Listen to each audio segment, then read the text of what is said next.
we'll see a fascinating passage which is not only used by Christian missionaries, but you should know that Muslims use the same exact passage. In Deuteronomy 18, the prophet says, I will establish a prophet for them from among their brethren, like you, and I will place my words in his mouth. He shall speak to them everything that I command him. Muslims claim that this is a reference to Muhammad, the prophet. Christians insist it's a prophecy about Jesus. Now, it would be better for the Christian case if it spoke about not a prophet, but the Messiah. But the point I wanted to make here is the following. This becomes a very, very clear illustration of the circular reasoning that Christians use. Because imagine the verse said, I will raise up the Messiah for them. Christians will insist it's talking about who? You know who, right? They'll insist. Why? How do you know it's talking about Jesus? Because he's the Messiah. How do you know? Because the Bible says so. Where does the Bible say it? Right here, Deuteronomy 18. I'm going to raise up the Messiah for them. Well, how do you know it's talking about Jesus? Because he's the Messiah. Well, how do you know? Because the Bible says it right here. Anyway, let's not belabor the point. I used to work here in Philadelphia, or nearby in Philadelphia, from 1983 to 1988, and I did a lot of work on the campus of Temple University. One day a woman comes up to me, a nice woman, from an organization called Hananiel House. And she has a pamphlet, and the pamphlet is called 27 Prophecies Fulfilled in One Day. Now, my reaction to her was different than probably anything she ever experienced before. Because I suspect most people either ignored her, or took her pamphlet and tore it up, maybe spit on it, maybe threw it at her.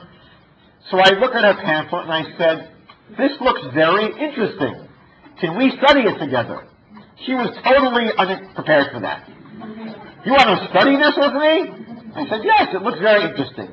So we sit down and we open it up. Again, 27 prophecies fulfilled in one day. And it says, Jesus must have been the Jewish Messiah because he fulfilled 27 prophecies. The first one, which was listed, was that the Jewish Bible claims that the Messiah would be betrayed by a close friend. That's the prophecy. The Jewish Bible says the Messiah is going to be betrayed by a close friend. Jesus, we know, was betrayed by Judas Iscariot, and therefore he must be the Messiah. So, we did the following. I asked her, let's look this up, and it's a passage from the book of Psalms, chapter 41. It's on your sheet. I'm sorry, I reduced the size of the printing here, and it's verse 10 in the psalm here. My ally, or my close friend in whom I trusted, even who shares my bread with me, has lifted up his heel against me. Okay. How many people in the room, you can raise, I don't like doing this usually, asking for audience participation. How many people in the room have ever been let down or betrayed by a close person in their life? Is anyone holding back? So a lot of you have been betrayed by a close person. Probably a large percentage of the planet have been let down or betrayed by a close person to them. That's when it hurts the most. So, one question is obvious here. Would this be a meaningful prophecy to identify the Messiah? I mean, that usually identifying marks have to be specific to someone, or particular to someone. You know, to say that, well, the Messiah is going to be a human being, okay. Messiah is going to have heart and some lungs, okay. Messiah is going to have some friends that were nice to him, okay.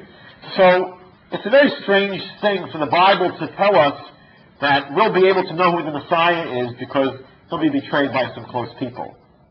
And you have to remember that in Christian terms, it's critical that you know who the Messiah is, because if you don't, you're spending your eternity in H-E double hockey stick. So you have to really know who this person is. So we'll take questions a little bit later. So the first question I wanted her to think about is, would this be a meaningful prophecy to identify the Messiah. That I had her think about. But then I asked her a more important question. I asked her, if you were living 10 years before Jesus was born, I know it's hard to do this, but imagine, let's do this thought experiment. You were living 10 years, 100 years before the birth of Jesus, and you were reading this psalm. I asked her, why would you have thought that this psalm was a prophecy identifying the Messiah? A very simple question. Because again, her claim is that this is a messianic prophecy. Now, I know why today she says it's a messianic prophecy. Why? Because it sounds like Jesus. But again, that's the circular mistake. So I asked her, if you were reading this chapter before Jesus, meaning that it can't become a messianic prophecy only after Jesus is here, if it really is a messianic prophecy, it has to be so even before Jesus. So I asked her to think about this. Imagine you're living 100 years before Jesus and you pick up this psalm. I asked her, why would you have thought this psalm was about the Messiah? Or I asked her, what about this psalm identifies it as a messianic prophecy? And she was very careful. She looked at it for many, many minutes. And she finally said to me, you know what? I can't tell you. I don't know why. It's not clear to me. Okay, we're making progress. I said to her, but you do think it's talking about Jesus? She says, of course. So I asked her, do you think that everything in this psalm is about Jesus, or just the one verse that you plucked out? No, the whole psalm is about him. I said, do you think that Jesus would have said, verse 5, O Lord, have mercy upon me, heal me, for I sinned against you? Do you think Jesus said that to God? Heal me, for I sinned against you? At this, she got very upset. I'm not exaggerating. She grabbed this thing out of my hands now. She ripped it up. She ripped it up and she said, who would have written such a stupid pamphlet? So I said to her, I actually knew about this pamphlet already. I said to her, you know what, in my house, this is true, I have an earlier version of this pamphlet that's called 33 Prophecies Fulfilled. Well, we're getting down to the brass tacks. But I said to her, actually, it was written by Chosen People Ministries, but I said you shouldn't take it out on them because, interestingly, this is the only time that the Christian Bible itself insists that a prophecy was fulfilled by Jesus, and it's in the book of John, chapter 13, where Jesus himself says, this prophecy is about me, that the one that betrays me is from the book of Psalms here. So she got very bothered by this, that it wasn't just the Chosen People Ministries that are claiming this is a messianic prophecy, it's the Christian Bible itself.